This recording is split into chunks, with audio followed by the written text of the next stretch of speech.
Bonjour les amis, eh bien bienvenue en Terre Normande et merci de me retrouver pour une nouvelle vidéo.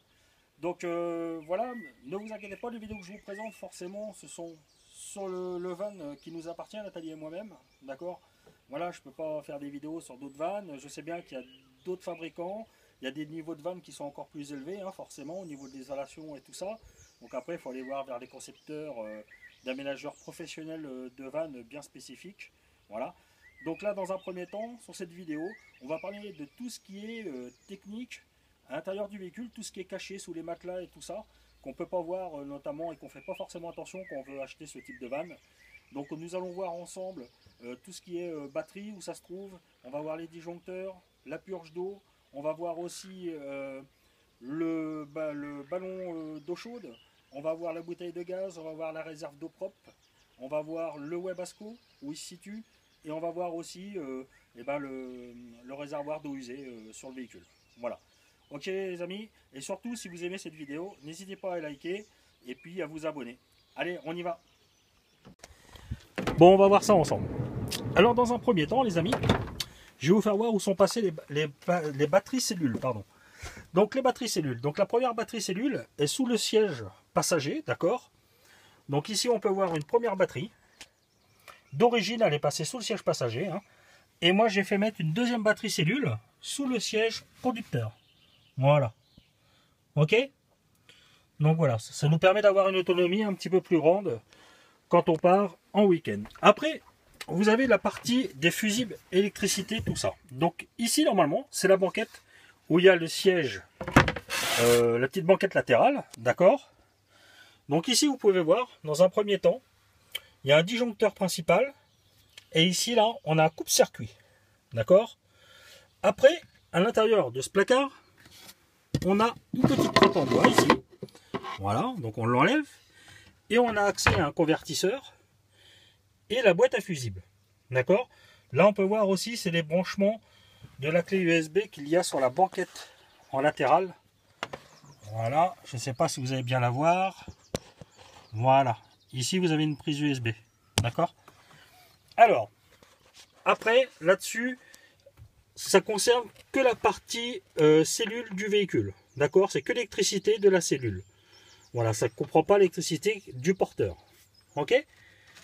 Après, juste à côté, en fin de compte, vous voyez, ça c'est ma banquette latérale, imaginez avec les coussins, parce que j'ai tout viré avant.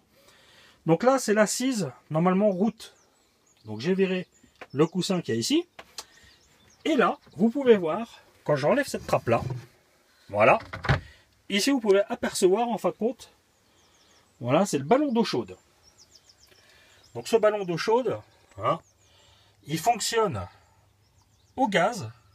Voilà, c'est un Truma, d'accord. Il fonctionne au gaz.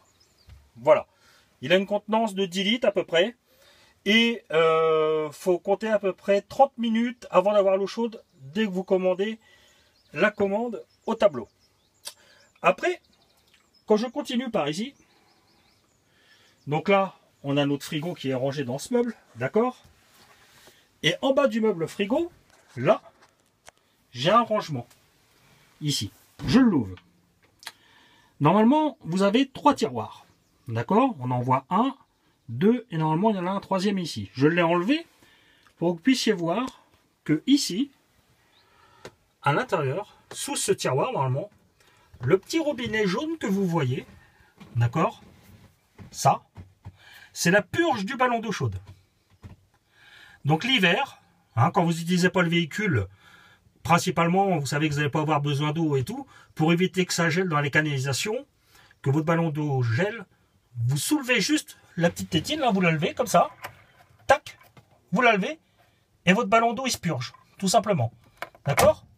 Donc dès que vous avez besoin d'eau, surtout hein, quand vous refaites le plein d'eau, et que vous réutilisez votre véhicule, il faut toujours qu'elle soit abaissée. Voilà, sinon, vous remplirez jamais votre ballon d'eau chaude. Vous ne réussirez jamais à le remplir. Ok. Après, on a aussi, on va passer à l'arrière du véhicule. Donc, sur l'arrière du véhicule, donc on a toujours notre ballon d'eau chaude, hein, notre tableau de contrôle. Donc ça, c'est pour votre eau chaude. Hein. Voilà, vous l'actionnez. Voilà. Ici, vous avez encore un petit placard qui est au-dessus du toilette. D'accord? Donc là, il y a la planche. Et si je soulève la planche, il y a le toilette qui est en dessous. Là, ici, en fin de compte, vous avez le réservoir d'eau propre qui est juste là. Voilà. Alors bon, vous n'allez pas voir grand chose, vous me direz, mais ça vous donne un aperçu. Donc il faut savoir que ce réservoir d'eau propre, c'est pareil. Il a un petit robinet de purge pour l'hiver. Vous l'actionnez et le réservoir d'eau se vide complètement. Voilà. C'est tout simple. Ce que vous voyez en blanc, c'est la pompe électrique. D'accord? Après, quand je me retourne, voilà, je me retourne, on a la penderie qui est là. Et sous la penderie, ici, on a le petit local technique. J'appelle ça un petit local technique. Hein, où en fin de compte, ici, vous pouvez voir la bouteille de gaz. Donc nous, c'est une bouteille de gaz GPL, d'accord, hein. Et vous avez même des petits robinets de fermeture pour le gaz. Voilà. Ok. Donc ça, c'est très pratique. Après, on va aller refaire un petit tour dehors.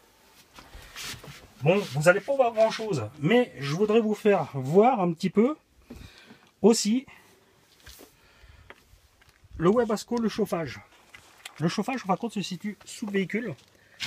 Et là, en fin de compte, vous voyez ici, il y a un petit tube en inox. Ce tube-là, en fin de compte, c'est l'échappement du Webasto. Le Webasto, il est en dessous, là. Il est pris dans une plaque noire. D'accord? Donc voilà. Ça, ce Webasto-là, je ne peux pas vous le faire voir.